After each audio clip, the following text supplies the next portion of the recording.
Hello friends, இன்னைக்கு நம்ம பார்க்க போகிறது வந்து என்னன்னா ஒரு சாட்டர்டே ரொட்டீன். என்னோட ரொட்டீன் இது வந்து நம்ம வந்துட்டு வெளியில் போய் தான் இன்னைக்கு வந்து vlog எடுக்க போகிறோம். இதை வந்து ஒரு vlog-ஆ கன்சிடர் பண்ணிக்கலாம். ஸோ இன்னைக்கு என்ன மாதிரியான vlog அப்படின்னா, எனக்கு மாசத்துல 2 சாட்டர்டே வந்து இப்படி தான் வந்து போகும். ஸோ அதுக்காக தான் வந்து கிளம்பியிருக்கேன். ஸோ இன்னைக்கு போயிட்டு நம்ம என்னெல்லாம் பர்ச்சேஸ் பண்ண போகிறோம் அப்படிங்கிறத வந்து பார்க்கலாம். வாங்க வீடியோக்குள்ளே போகலாம். கூடவே நம்ம தென்சிக்கு வந்து இன்றைக்கி வந்து ஒரு சர்ப்ரைஸ் வந்து பண்ண போகிறோம். அதனால தான் வந்து மேடம் வந்து கூட்டிகிட்டு போகல. ஏன்னா மேடம் வந்து தூங்கிட்டு இருக்காங்க. அவங்களுக்கும் ஒரு சர்ப்ரைஸான ஒரு பொருள் வாங்கிட்டு வந்து கொடுக்க போகிறோம். அதுதான் வந்து இன்றைக்கி பிளானு. ஃபஸ்ட்டு நம்ம எங்கே போகிறோம் அப்படின்னா வெங்காயம் மண்டி. இதுதாங்க விளக்கு தூண், ஓகேவா? இந்த விளக்கு தூணை தாண்டி வெங்காயம் மண்டி. நான் எப்போதுமே வாரத்தில், அதாவது எப்படி சொல்கிறதுனா, ஒரு 15 நாளைக்கு ஒரு தடவை போய் வெங்காயம் வந்து 5 கிலோ வாங்கிட்டு வந்துடுவேன். ஏன்னா இங்கே வெங்காயம் நம்ம தனியாக 1 கிலோ வாங்கும்போது 1 கிலோ 30 ரூபா 35 ரூபா அந்த மாதிரி வாங்குவோம். இங்கே 5 கிலோ வாங்கினோம் அப்படின்னா எனக்கு வந்து கம்மியான விலைனா 100 ரூபாயில கிடைக்கும், 120 ரூபா ஒரு மாதிரி. 5 கிலோ பல்காக வாங்கிட்டு வரதுனால எனக்கு வந்து ரேட்டும் குறையும். அதே டைம் வந்து அப்பப்போ போய் வாங்க தேவையில்ல. இதுதான் ஃபேமஸ் ஜிகர்தண்டா. மதுரையில் ஃபேமஸ் வந்து ஜிகர்தண்டாவும் கூட. அதோட ஆரிஜின் கடை அப்படின்னு வந்து இதுதான். என் ஹஸ்பண்ட் கேட்டார் குடிக்கிறியான்னு சொல்லிட்டு. இல்லை இல்லை வேணாம், நான் எனக்கு வந்து வீடியோ எடுக்கிறதெல்லாம் மெயினாக பார்த்துட்ருக்கேன் அப்படின்னு சொல்லிட்டு போயிட்டேன். செம்ம டிராஃபிக்குங்க. அதாவது காரில் வரக்கூடாத ஏரியாவில் இதுவும் ஒன்று. அடுத்து வந்து பூண்டு வாங்கிக்கிட்டேன். இப்போ வந்து இங்கே தான் பூண்டு, இஞ்சி, வெங்காயம் இது 3 வாங்கிடுவோம். இன்றைக்கி என்னோடய கெட்ட நேரமோ என்னவோ வெங்காய கடை எல்லாமே லீவாங்க. இந்த வருஷத்தில் இந்த ஒரு நாள் மட்டும் லீவ் விடுவாங்களா, அது எங்களுக்கு தெரியாமல் போயிடுச்சு. சரி போனதுக்கு பூண்டை மட்டும் வாங்கிக்கிட்டு வந்துட்டோம். ஸோ இந்த ஷாப்பிங் vlog-ஐ பொறுத்த வரைக்கும் ஃபுல்லாகவே வந்து என்ன ஆகிடுச்சுன்னா ஃப்ளாப் ஆகிடுச்சு. நான் நினச்சி போனது வந்து நடக்கவே இல்லை. நான் வந்து வெங்காயம், பூண்டு, இஞ்சி எல்லாம் வாங்கிட்டு வருவோன்னு நினச்சேன். கடைசியில் பார்த்தா நடக்கலை. பூண்டு இஞ்சி வாங்கிட்டு வந்தாலே உடனே நான் என்ன பண்ணிடுவேன் அப்படின்னா பேஸ்ட் அரைச்சி ஒரு டப்பாவை வந்து ஃபில் பண்ணியிருப்பேன். போன வீடியோலேயே வந்து நான் காமிச்சிருப்பேன், அந்த மட்டன் பிரியாணி செஞ்ச வீடியோலேயே காமிச்சிருப்பேன். ஸோ அது வந்து இன்னைய நாள் தான். நான் இன்றைக்கி போய் இஞ்சி பூண்டு பிளான் பண்ணபடி வாங்கிட்டு வந்திருந்தேன் அப்படின்னா பேஸ்ட் அரைச்சி வச்சுருப்பேன். ஸோ செம்ம க்ரௌடு. எனக்கு வந்து ஏண்டா கிளம்பணும்னு ஆயிடுச்சு. இத்தனைக்கும் நாங்கள் சீக்கிரம் தான் கிளம்புனோம். அடுத்து நம்ம இப்போ எங்கே போகிறோம் அப்படின்னா, நம்ம முன்னாடியே சொன்னல ஸ்டார்டிங்கோட வீடியோவில் தென்சிக்கு வந்துட்டு ஒரு பொருள் வாங்க போகிறோம்னு. அந்த பொருள் தான் வாங்க போகிறோம். அது என்ன அப்படின்னா உண்டியல். மேடம்க்கு வந்து இப்போ சேவிங்ஸ்க்கு வந்து உண்டியல் வச்சுக்கிற பழக்கத்தை வந்து கொண்டு வந்துட்டோம். முன்னாடி ஒரு 2-3 தடவை நான் ட்ரை பண்ணியிருக்கேன். ஆனால் அவள் வந்து யூஸ் பண்ணிடுவா. ஒன்று அந்த காசை வந்து உண்டியல்லேருந்து எடுத்துருவா, இல்லை அப்படின்னா உடச்சிட்றா. ஸோ அந்த மாதிரி ஏதோ ஒன்று பண்ணிகிட்டு இருந்தா. போன தடவை தான் ஏதோ ஒன்று லக்கியாக அவளுக்காக தோணிடுச்சு போல் ஒரு உண்டியல் வாங்கி கொடுத்தேன். ஃபுல்லாக சேவ் பண்ணிட்டா. இது வந்து அவளோட செகண்ட் உண்டியல். சரி ஓகே, நம்மளுக்கு பிள்ளைக்கு வந்து கொஞ்சம் ஏதாவது டிசைனாக வாங்கி கொடுப்போம் நான் தேடினேன். இவர் அவர் கொடவுனுக்கே கூட்டிகிட்டு போனார். பட் எனக்கு என்னவோ அந்த அளவுக்கு அவள் எக்ஸைட் ஆவா அப்படிங்கிற அளவுக்கு தோணலை. ஏன்னா அவள் பார்த்த உடனே, நான் சொன்னல சர்ப்ரைஸ் வீடியோ, பார்த்த உடனே எக்ஸைட் ஆகிற மாதிரி ஏதாவது ஒன்று கிடைக்குமான்னு வந்து பார்த்தேன். கடைசியில் கிடைக்கவே இல்லை. அப்புறம் பக்கத்து கடைக்கு போனேன். பக்கத்து கடைக்கு போயிட்டு அங்கேயும் வந்து கேட்டோம், உண்டியல் இருக்காண்ணா அப்படின்னு சொல்லிட்டு. ஃபஸ்ட்டு வந்து மண்பானையில் காமிச்சார். அது வந்து மண்பானையில் இருக்கிறது எல்லாமே அந்த குடம் அந்த ஷேப்பில் தான் இருந்துச்சு. ஆல்ரெடி பாப்பா வச்சுருக்கிறதே வந்து குடம் ஷேப் தான். சரி வேறு மாதிரி ஏதாவது கார்ட்டூனாக அந்த மாதிரி இல்லை பொம்மை மாதிரிலாம் காட்டுங்க அப்படின்னு சொல்லி கேட்டேன். அப்புறம் தான் வந்து ஒவ்வொன்றா தேடிட்டு இருந்தேன். இங்கே பார்த்தீங்களா எவ்வளோ நான் இதெல்லாம் வந்து யூஸ் பண்ணியிருக்கேங்க. ஒரு காலத்தில் வந்து இந்த மண்பானை, இந்த குடம் இருக்குல்ல, இதையும் வந்து நான் யூஸ் பண்ணியிருக்கேன். வாங்கி அந்த பைப் வச்சதெல்லாம். பட் என்னால் வந்து மெயின்டைன் வந்து பண்ண முடியல. எனக்கு அது போல் எப்படி மெயின்டைன் பண்ணுறதுனுமே தெரியல உண்மையே சொல்லப்போனால். அதை ஃபுல்லாகவே பார்த்துட்டு இருந்தோம். அது போல் மீன் குழம்பு வைக்கிறதுக்குமே வந்து மண் சட்டிலாம் வந்து வச்சுருந்தேன். ஸோ வீடு ஷிஃப்ட் பண்ணும்போது வந்துட்டு எல்லாமே வந்து உடஞ்சிடுச்சுன்னு அதுக்கப்புறம் வந்து புதுசாலாம் வாங்கலை. பார்க்கும்போது கேட்டு யோசனையாக வேறு இருந்துச்சு, பேசாமல் கேட்போமா அப்படின்னு யோசிச்சுட்டு இருந்தேன். கடைசியில் ஐயோ நம்ம ஒன்று வாங்க வந்தோம், ஒரு பொருளை வாங்கிட்டு போயிடுவோம், திரும்ப இங்கேயே வச்சு நான் இன்னொரு பொருளுக்கு பில் போட்டேன் அப்படின்னா அடுத்து எங்கேயாவது கூட்டிகிட்டு வரதே கஷ்டமாக போயிடும்னு சொல்லிட்டு பொறுமையாக தேடிக்கிட்டே இருந்தோம். அடுத்து ஒரு அன்னாசி பழம் காமிச்சார். பார்க்க எல்லாமே க்யூட்டாக இருந்துச்சு. ஆனால் என்ன அப்படின்னா எல்லாமே வந்துட்டு ரொம்ப சின்னதாக இருந்துச்சு. ஏன்னா பாப்பா அந்த உண்டியல் கொடுத்தேன்ல அதுவே கொஞ்சம் குட்டி தான். பாப்பா வந்து அதை என்ன சீக்கிரமாக வந்து ஃபில் பண்ணிடுறா. யார்கிட்டையாவது பணத்தை பிடிங்கியாவது அதை ஃபில் பண்ணிடுறா. யார்கிட்டையாவது மீன்ஸ் வெளியில் உள்ளவங்கள்ட்ட கிடையாதுங்க. என்கிட்ட, அவங்க அப்பா கிட்ட, அவங்க அப்பாயி கிட்ட, அதுக்கப்புறமா அவங்க தாத்தா கிட்ட, எல்லார்கிட்டையுமே மந்த்லி ஆரம்பித்ததுல இருந்தே என் உண்டியல் காசு போடணும், உண்டியல் காசு போடணும் அப்படின்னு சொல்லியே வந்துட்டு சேர்க்க ஆரம்பிச்சிட்டா. அதுபோல் எங்களுக்கு தெரியாமல் சில டைம் என்ன ஆகும்னா 500 நோட்டெல்லாம் யாராவது கொடுத்தாலும் தூக்கி கொண்டு போய் உள்ளே போடுறது கடகடன்னு போயிடுவா. ஸோ அந்தளவுக்கு அவள் வந்து ஒரு மாதிரி சேவிங்ஸ்குள்ளே இறங்கிட்டா. நான் அப்புறம் யோசிச்சுட்டு இவர்கிட்ட கேட்டோம். இவர் எப்போதுமே உன் இஷ்டம்ப்பா, உன் இஷ்டம்ப்பா. அதாவது இந்த பாய்ஸ் எல்லாம் வந்து எப்படின்னா, அவங்க இஷ்டத்தை சொல்கிறதுக்கு கூச்சப்பட்டுக்கிட்டு நம்ம இஷ்டம்னு சொல்கிறாங்களா, இல்லை நம்ம என்ன சொன்னாலுமே இவ என்னவோ அவளுக்கு பிடிச்சது தான் வாங்க போகிறா, அதுக்கு எதுக்கு நாம் சொல்லிக்கிட்டுன்னு சொல்கிறாங்களான்னு தெரியல. நான் திரும்ப திரும்ப எனக்கே ஒரு கன்ஃபியூஷன், எதடா வாங்குறது, எதை எடுத்தால் அவள் வந்து சந்தோஷப்படுவா, எனக்கு வந்து தெரியவே இல்லை. ஃபஸ்ட் கோழி இருந்துச்சா, நல்லா இருக்குதே, இவளுக்கு ஓகேவா, பிடிச்சிருக்குமா, எனக்கு பேக் மைண்டில் வர அது ஓடிக்கிட்டே இருக்குது, இவளுக்கு இதை வாங்குவோமா அப்படின்னு சொல்லிட்டு. அடுத்து அவர்கிட்ட கேட்டேன், எனக்கு வந்து இதோட போதும்னு நிப்பாட்டிக்க தோணல. திரும்ப நான் கேட்டேன், வேறு ஏதாச்சும் இருக்காண்ணா அப்படின்னு சொல்லிட்டு. அவர் திரும்பவும் அந்த பன்னி இருக்குது அப்படின்னாரு. நான் உடனே சரி கலாச்சிருவோமா பாப்பாவை, பன்னியை வாங்கி கொடுத்துட்டு போய் பன்னிக்கு பன்னி அப்படின்னு சொல்லுவோன்னெலாம் நினச்சிட்டு அதையும் பார்த்தேன். இவருக்கு வந்து ரொம்ப பிடிச்சிருந்துச்சு. பிக்கி வந்துட்டு இவருக்கு பிடிச்சிச்சு. ஏன்னா நம்ம வந்து பிக்கி பேங்க் அப்படின்னாலே வந்து இதை தானே சொல்லுவோம், பண்ணி தானே சொல்லுவோம். அதனால் வந்து இவருக்கு பிடிச்சிருந்துச்சு. இவர் வந்து சொன்னார், நல்லா இருக்குப்பா இது அப்படின்னு சொல்லிட்டு, மற்றதை விட இது வந்து கொஞ்சம் பெருசாகவும் இருக்குது அப்படிங்கிற மாதிரி சொன்னார். இல்லைனா இவர் என்ன சொன்னார்னா, ஒன்று 2ஆக வாங்கிடு, உண்டியலே வாங்கி இப்போ அன்னாசி வாங்குறேன்னா 2ஆக வாங்கிடு அப்படின்னு சொன்னார். அடுத்து அந்த அண்ணன் வந்து யானை வந்து காமிச்சார்.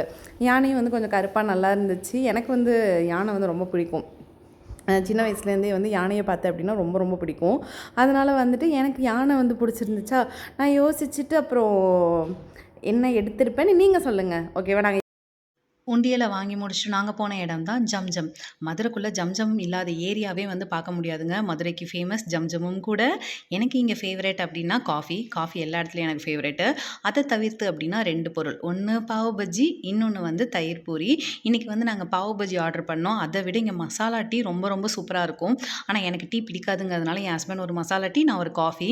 இங்கே பாருங்கள் மக்களே, அந்த பாவ் பஜ்ஜியோட ப்ரெட்டை வந்து எவ்வளோ பட்டர் ஊற்றி, அது பட்டரா நெய்யான்னு தெரியல, பார்க்க வந்து நெய் மாதிரியும் இருந்துச்சு, பட்டரை உருக்கி வச்ச மாதிரி இருந்துச்சு.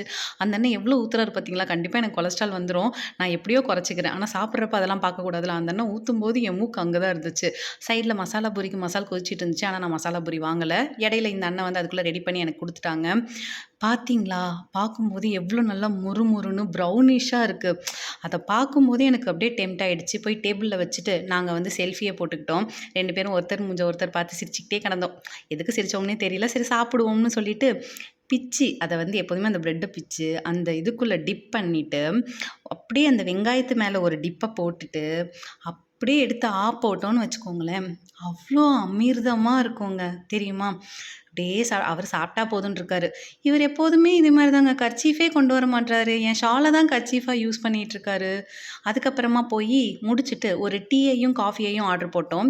ஏன்னா அதுக்கு முன்னாடியே வாங்கி வச்சிட்டோம்னா ஆறிடும்ல. எல்லாத்தையும் சூடாக சாப்பிட்டா தான், அந்த தொண்டைக்குழியில் சூடாக போகும்போது தான் அதோட டேஸ்ட் வந்து உள்ளே போகும். அப்படியே நான் வாங்கிக்கிட்டு 2த்தையும் கப் எடுத்துகிட்டு டட்டா அப்படின்னு போய் என் வீட்டுக்காரர் முன்னாடி போய் நின்னேன். ஸோ 2 பேரும் வந்துட்டு ஒரு சேர்ஸை போட்டுட்டு காஃபியை குடிக்க ஆரம்பிச்சிட்டேன். நான் காஃபி, அவர் டீ. அவருக்கு வந்து அவர் மேக்ஸிமம் டீ காஃபிலாம் குடிக்க மாட்டார். ஆனால் ஜம்ஜம் வந்தால் மட்டும் அந்த மசாலா டீ குடிப்பார். அடுத்து இந்த உண்டியலை வந்து ரேப்பர் போட்டு பேக் பண்ணோம். ஏன்னா பாப்பாவுக்கு வந்து சர்ப்ரைஸ்ன்னு சொன்னேன்ல, ஸோ அதனால் சர்ப்ரைஸாக கொடுப்போம்னு பேக் பண்ணிவிட்டு எங்கள் வீட்டு பால்கனிக்கு எடுத்துகிட்டு போயிட்டுருக்கேன். ஏன்னா பாப்பா தூங்கிட்டு இருக்கா உள்ள, அவளுக்கு தெரியாது நாங்கள் வெளியில் போனதே. அதனால் பால்கனியில் போய் வச்சுட்டு சரி அவளுக்கு சர்ப்ரைஸாக கூப்பிட்டு வருவோம் அப்படின்னு நினச்சேன். இதுதான் எங்கள் பால்கனி மக்களே, பார்த்துக்கோங்க. ஸோ எங்கள் பால்கனி வியூ வந்து ரொம்ப ரொம்ப சூப்பராக இருக்கும். அதுவும் மழை டைமில் ஈவினிங் டைம்லலாம் ரொம்பவே நல்லாயிருக்கும். ஸோ அதுக்குள்ளே தென்சியை கிளப்பி வரும், போய் உனக்கு ஒரு சர்ப்ரைஸ் கிஃப்ட் இருக்குது அப்படின்னு சொல்லிட்டு. ஸோ இதிலேருந்து நீங்கள் வந்து என்ன பார்க்கலாம் அப்படின்னா, எங்களோட ஒரிஜினல் வாய்ஸ் ஓவரை பார்க்கலாம். ஏன்னா இப்போ நான் பின்னாடி பேக்ரவுண்ட் வாய்ஸ் ஓவர் கொடுத்துட்ருக்கேன். இனிமேல் வந்து தென்சியை வந்து பேசுவாள், என்ன ஏதுன்னு வந்து அவளே சொல்லுவாள். நீங்கள் அவள் வாயாலேயே வந்து கேட்கலாம் அவள் என்ன சொல்ல போகிறா அப்படின்னு சொல்லிட்டு. நாங்கள் வந்து அவளை உட்கார வச்சு கேட்டுட்டு இருந்தோம், என்னடா என்ன கிஃப்ட் இருக்கும் யோசிங்க.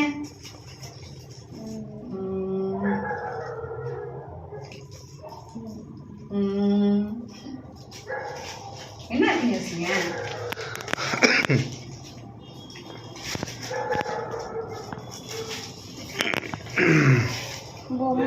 என்னவா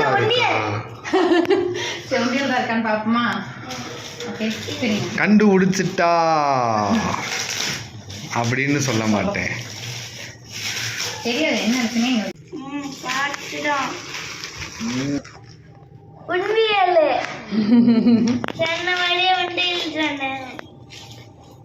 இது என்னது? சாமியானையா? நான் அவ்வளோ கஷ்டப்பட்டு வாங்கிட்டு வந்து. உண்டியல் உங்களுக்கு பிடிச்சிருக்கா?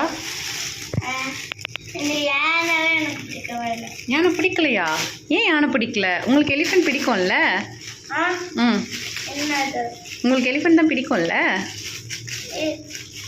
அதை கியூட்டா வாங்கிட்டு வந்திருக்கணும். கியூட்டா வாங்கிட்டு வந்து இது கியூட்டா தானே இருக்கு. இதுல என்ன இருக்கு? கண்ணு பாரு. கண்ணு அவ்வளவுதான் இருக்கு. யானையோட கண்ணு அப்படிதானே இருக்கும். யானையோட கண்ணு இங்க பாரு, நம்மளோட கண்ணு மாதிரி அழகா சின்னதா இருக்கும். சரி, உங்களுக்கு நெக்ஸ்ட் உண்டியல் வாங்க செக் பண்ணிக்கிறீங்களா? 50 rupees. எஸ். ஆனா உங்க அழுக்க கொஞ்சம் பரவாயில்ல. டேமேஜ்.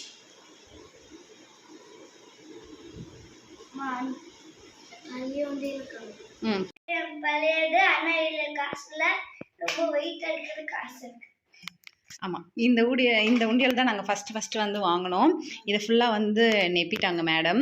ஸோ அதுக்கப்புறம் தான் வந்துட்டு இந்த உண்டியல் காலி. பட் இது வந்து நாங்கள் இப்போ ஓப்பன் பண்ண மாட்டோம். ஏன்னா வந்துட்டு நாங்கள் ஏதாவது ஒரு பல்காக வாங்கும்போது தான் வந்துட்டு இதை ஓப்பன் பண்ணணும்னு வச்சுருக்கோம். ஸோ ஃப்யூச்சர் பிளான்காக சேவ் பண்ணி வச்சுருக்கோம். ஸோ இது வந்து ஃபுல்லாகவே வந்து தென்சியோட சேவிங்ஸு. அதாவது தென்சிக்கு வந்துட்டு அவங்க அப்பாயி, தாத்தா, எங்கள் ஊருக்கு போனால் எங்கள் அம்மா, எங்கள் பாட்டி எல்லாரும் கொடுக்குற காசெல்லாம் வந்து மேடம் வாங்கி இதில் தான் வந்து போட்டிருக்காங்க. ஸோ எவ்வளோன்னுலாம் பார்க்கவே இல்லை. எவ்வளோ கொடுத்தாலுமே இதில் தூக்கி வந்து நாங்கள் போட்டுட்டோம். ஆமாம் தானடா? Around 100 rupees. ஆமாம், 100 rupeesலாம் போட்டோம். அப்புறம் 500 rupeesலாம் போட்டிருக்கோம். 500 rupees. ஆமாம், எப்போ போட்டு முன்னாடி வந்து போட்டோமே. என்ன ஓபன் ஆயிடுச்சு? ஆமாம். நம்ம vlogோட எண்டு பகுதிக்கு வந்து வந்தாச்சு. ஸோ இன்னையோட vlog வந்து இதோட முடிஞ்சிருச்சு. ஸோ உங்களுக்கு பிடிச்சிருந்தா வந்து சப்ஸ்கிரைப் பண்ணிக்கோங்க. அண்ட் இந்த வீடியோ பிடிச்சிருந்தா லைக் பண்ணிட்டு ஷேர் பண்ணுங்க. Thank you so much. Bye bye. Bye bye bye bye. No no. Yes. அம்முன் இல்ல ஆ, set by sets of Nila அந்த Okay. மாதிரி சொல்லு. அப்படி சொல்லவா? பை. இது threads of Nila. Thank you for வாட்சிங். டடா.